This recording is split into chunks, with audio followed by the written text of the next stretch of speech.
This is FYI News 13, brought to you by SSPTV and the Hazleton Standard Speaker. For your information, the Hazleton Area School District has a budget for this upcoming school year. See how it affects taxpayers next.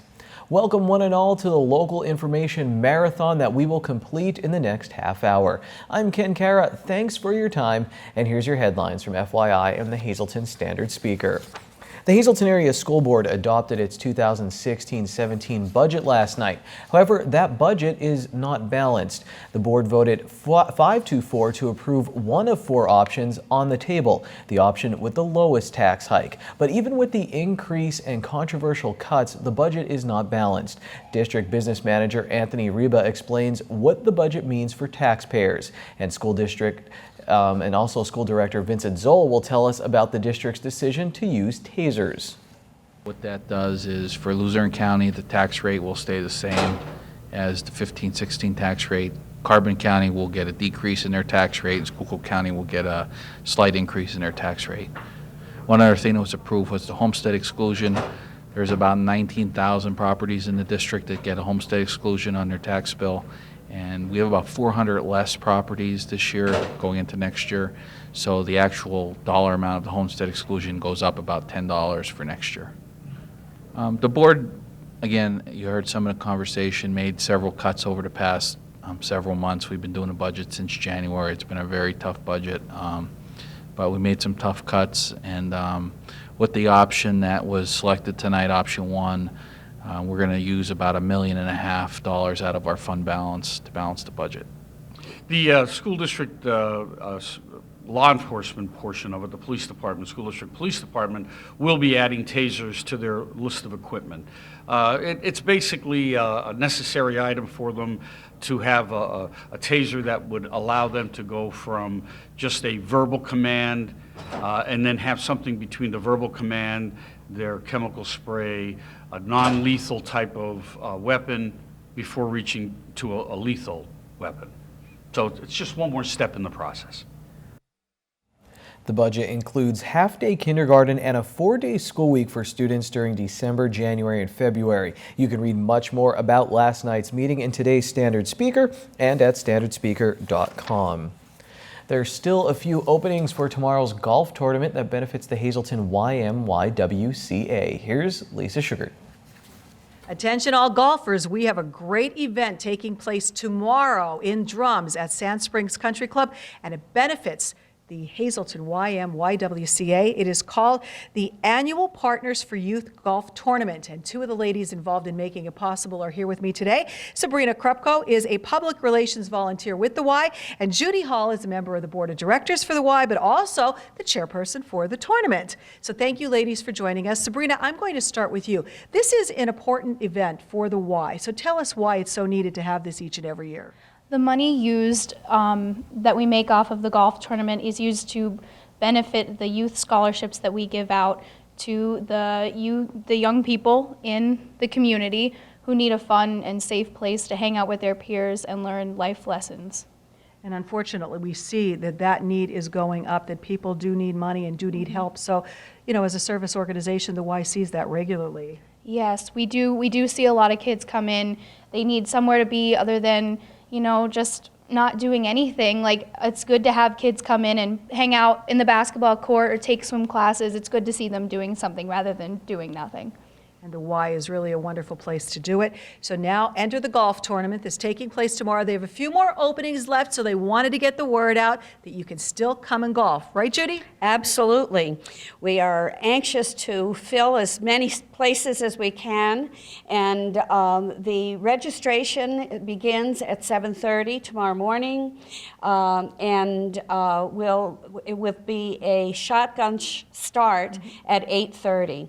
We're offering breakfast and a chance to hit some balls before we actually get out on the course, so it's a fun time for all. For anybody that is interested in joining us, just please call Sand Springs, actually. If you call them to the pro shop, and I think that you'll be posting the phone number for us on that, and let them know that you would like to join in on the tournament. All right, so the best advice, either call Sand Springs or better yet, just show up tomorrow morning at 7:30. Bring your golf clubs, bring your friends.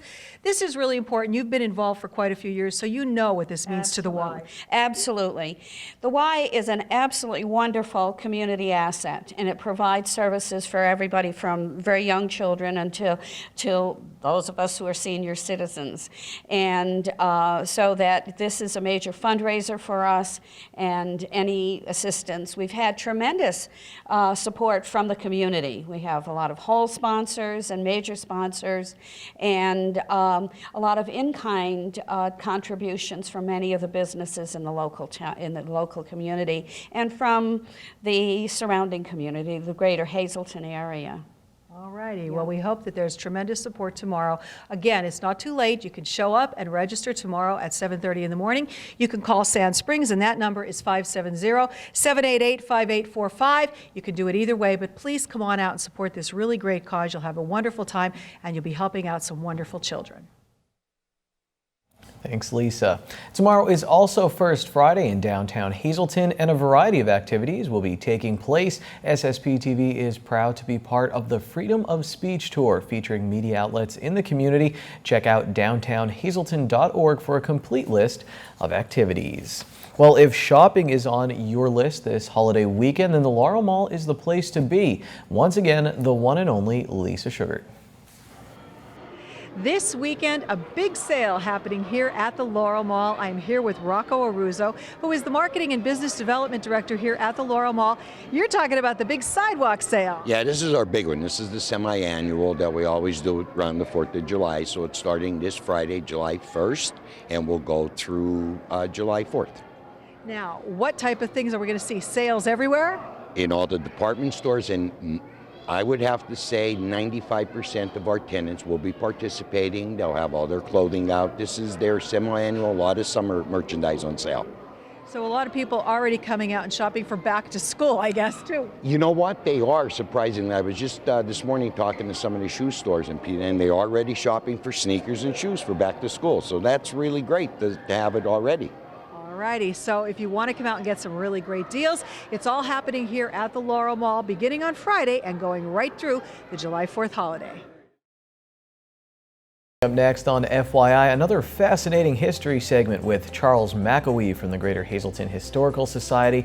And in sports, I'll share a letter that I wrote to the Boston Red Sox and some District 18 Little League highlights.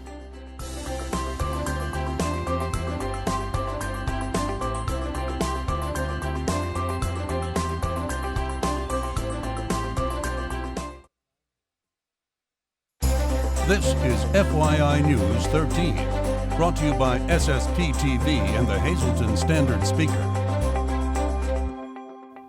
Well, we've been hearing about Brexit in the news, we've been hearing about immigration in the news, and now we have a little history segment here in Hazleton that kind of ties into that. Charles McAwee is a member of the Board of Directors for the Greater Hazleton Historical Society and Museum, and you told me there is a former mayor of Hazleton who is actually from England.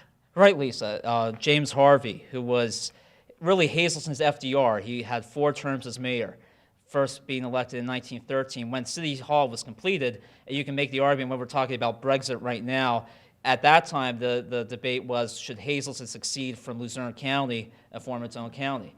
So James Harvey was a larger-than-life figure.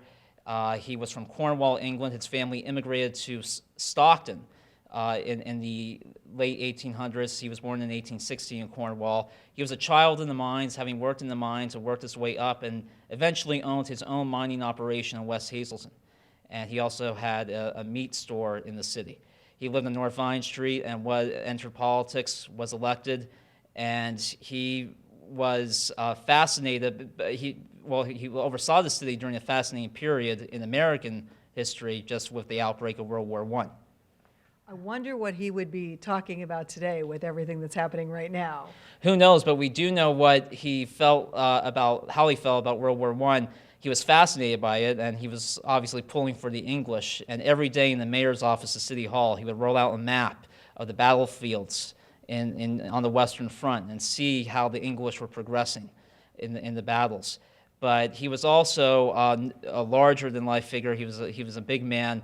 And there was an incident at the corner of Broad and Wyoming that required his intervention later on in his term. So he was at the family theater, and there were a group of soldiers heckling a woman, and he approached them, and one of the soldiers threw a fist at the mayor. Well, the mayor picked up the 3 soldiers and threw them out onto the street, the muddy corner of Broad, Wyoming, and they were subsequently arrested. But he was not only known for his physical capability, but he was also known for breaking out in song, poem, verse, quotations when he spoke. So an entertaining, larger-than-life figure. He presided over Hazleton not only during World War I, but later during the outbreak of the Great Depression, and he died in 1932. Wow, interesting stuff people did not know about. Is any of this at the museum that we can go look up things? We have plenty of records at the museum, and you can not only look up James Harvey if you're interested, but certainly your family history as well. So contact us on our Facebook page, and we'll be happy to help you.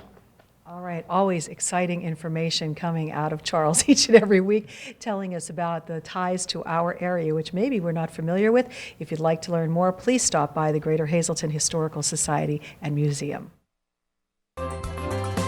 Time now for FYI News 13 weather. Beautiful days like this make getting a weather shot very easy because who doesn't want to stare at this beautiful sky? Here's our forecast from the National Weather Service. Tonight, partly cloudy. Our low will be 63 degrees with a south wind around 5 miles per hour. Friday, there's a 60% chance of showers and thunderstorms, mainly after 3 p.m. Mostly cloudy with a high near 78.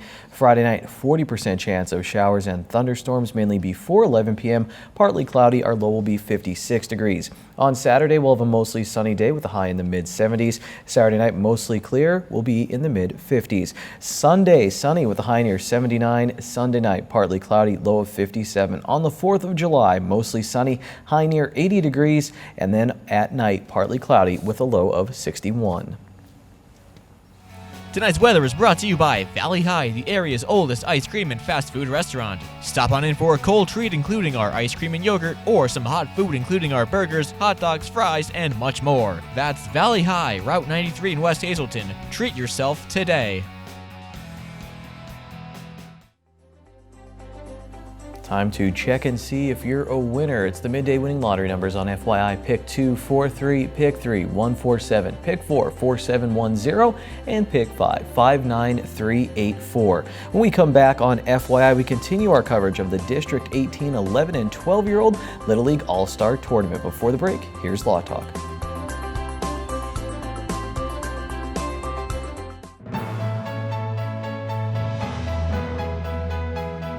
Hello again to Falvello Law Talk segment on SSPTV. Today we're going to talk once again about auto insurance. It's not a topic we can really cover with you viewers in 2-minute segments all at once. So today we're going to talk about really basic coverage in the auto world, and that's full tort versus limited tort. We've talked about this many times before, but it's always important to I think, to review it and make sure you know what you're buying as an auto insurance consumer.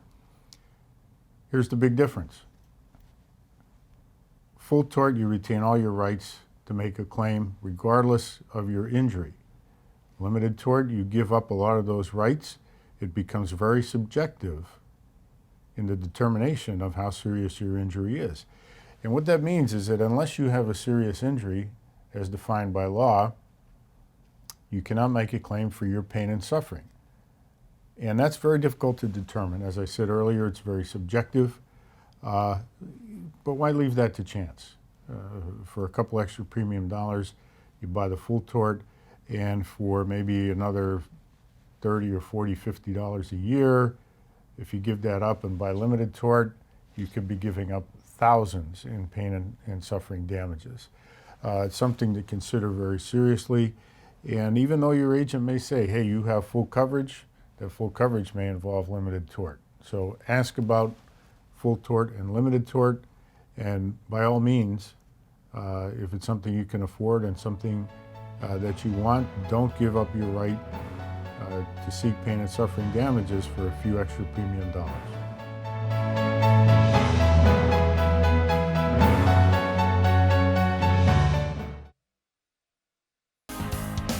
This is FYI News 13 Sports. Last night, while covering the Tri-County All-Stars 7-1 win over West Hazelton, I was inspired to write a letter to my favorite Major League Baseball team that's slumping right now.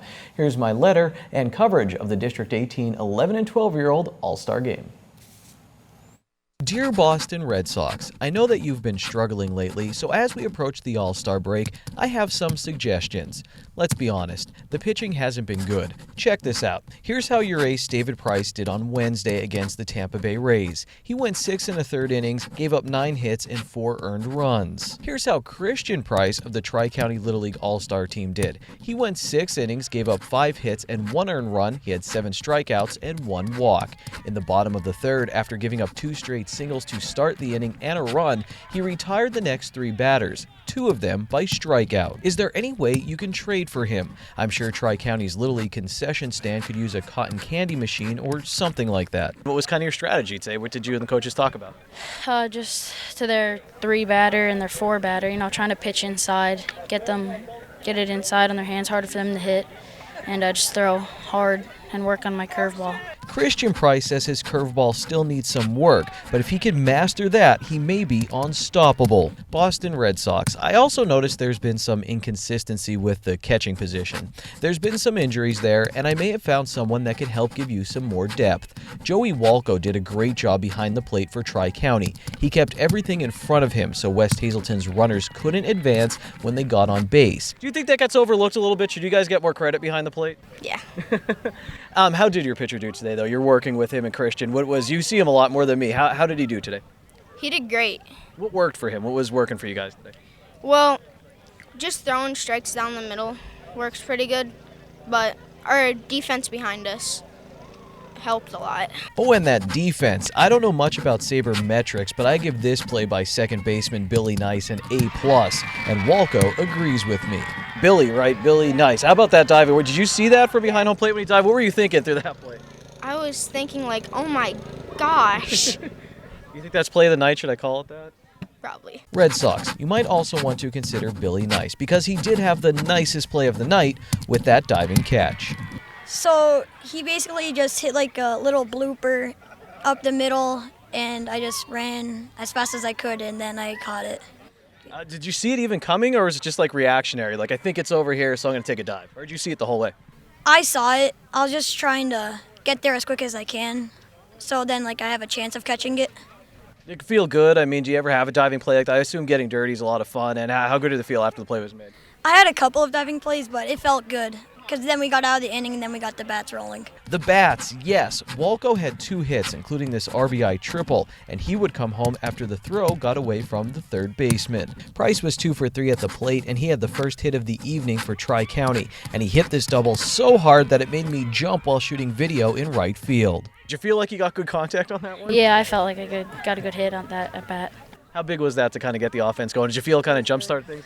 Yeah, that gave us the rally to start scoring a little bit because we struggled that first inning. Awesome. Did that feel almost does the ball hit that hard? Would you still rather hit a home run? Yeah, I'd rather hit a home run, but it was a good hit overall. Okay, I did just compare a hard hit double to a home run, so maybe the Boston Red Sox shouldn't take my advice seriously. But District 18 teams, you should take the Tri-County All-Stars very seriously. Let's see how the District 18 tournament is shaping up on our FYI standard speaker scoreboard. So try to stay with me here. Tri-County moves on in the winner's bracket, and they will go to Valley West to play on Friday. The other winner's bracket game on Friday will be Franklin Township at Valley East, as Franklin picked up a win on Wednesday over Hazel Township, Whitehaven, and Weatherly. Tamaqua beat Hazelton in the loser's bracket on Wednesday, so they await the winner of tonight's game between the Hazel Township team and Freeland. West Hazelton plays Anthracite tonight, and the winner there will take on Jim Thorpe on Friday in the loser's bracket. The Scranton Wilkes-Barre Rail Riders have a 2-game lead in the International League North Division. They beat Charlotte on Wednesday. Joe Madden is a crazy mad baseball scientist who is playing some of his pitchers in the outfield earlier this week. The Cubs won that game, and they won on Wednesday afternoon over the Reds. The Hazleton Area High School softball team doesn't need any fancy postseason awards to prove they had an amazing season, but they're going to get them anyway because they were really good. Lady Cougar pitcher Celine Pod-Lesney and infielder Megan Trivalpiece made the first team All-State team this week. Outfielder Rebecca Rossi made it to the second team, and catcher Hope Kinney got honorable mention. That was all Class AAA. Tamaqua infielder Courtney Hoffman made the Class AA second team, and so did her teammate outfielder Kaylin Joseph. North Schuylkill's pitcher Haley Bird was honorable mention. And Lady Cougars softball and basketball standout Mackenzie Uri is up for a big award, and you can help her win it. Uri is a semifinalist for the Toyota Scranton District 2 Female Athlete of the Year. Uri helped guide both the basketball and softball teams to sub-regional championships this season and has been making our highlight reels for years now. If you want to vote for her, go to the link we've posted on our Facebook page. I vote we take a break right now. Here's tonight's social report.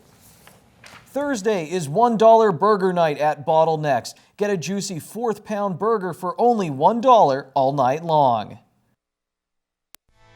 Good evening, everyone, and here's tonight's Talk of the Town report. First tonight, the Lehigh Valley Health Network will be holding a free educational session featuring the Pennsylvania Department of Health, and the topic will be Lyme's disease. This seminar will be held Wednesday, July 13th from noon to 1 p.m. at the Health Center in Mountaintop. A complimentary lunch will also be served. For info, just call 570-261-5000. Our next announcement, Hazleton Public Transit is announcing the offices and bus service will be closed Monday, July 4th. All services and offices will reopen on Tuesday, July 5th. For info, just call 570-459-5414. And finally, the Berwick-Stewart Tank Committee will be holding a weekend at Stewie's, featuring military vehicles, historical displays, live entertainment, food vendors, and much more. This event will be held at the Test Track in Berwick, July 9th and 10th from 10 a.m. to 5 p.m. Come join them in the hometown of the Stewart Tank for a fun 1940s weekend. For info, just call 570-956-3630. That's tonight's Talk of the Town. News 13 would like to send sincere condolences to the family and friends of these recently departed. Lee I. Alspa of West Hazleton. Services will be held at the convenience of the family and under the direction of the Frank J. Bonin Funeral Home. Robin Joseph Gambone of Pond Hill. Funeral services Friday at 11 a.m. from the Heller Funeral Home. Friends may call Friday from 10 to 11 a.m. Agnes Helen Lazar of Hazleton. Funeral is Saturday at 9:30 a.m. from the John J. Pusti Funeral Home. Friends may call Saturday from 8:30 to 9:30 a.m. And Richard M. DeCosmo of Tresco. Funeral is Saturday at 10:30 a.m. from the Damiano Funeral Home. Mass is Saturday at 11 a.m. from the Christ Lutheran Church. Friends may call Friday from 5 to 8 p.m. at the funeral home.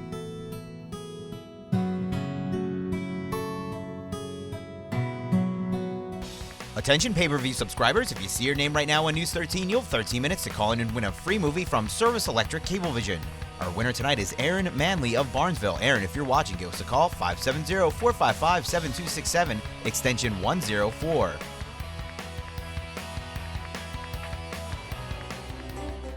I love local artist Joe Pecора's work. He's a photographer. He does a great job with his photo positive events. And tomorrow he's doing it with animals, with your dog. So check out that information, downtownhazelton.org, for all you pet lovers. We'll see you tomorrow on FYI. Take it easy.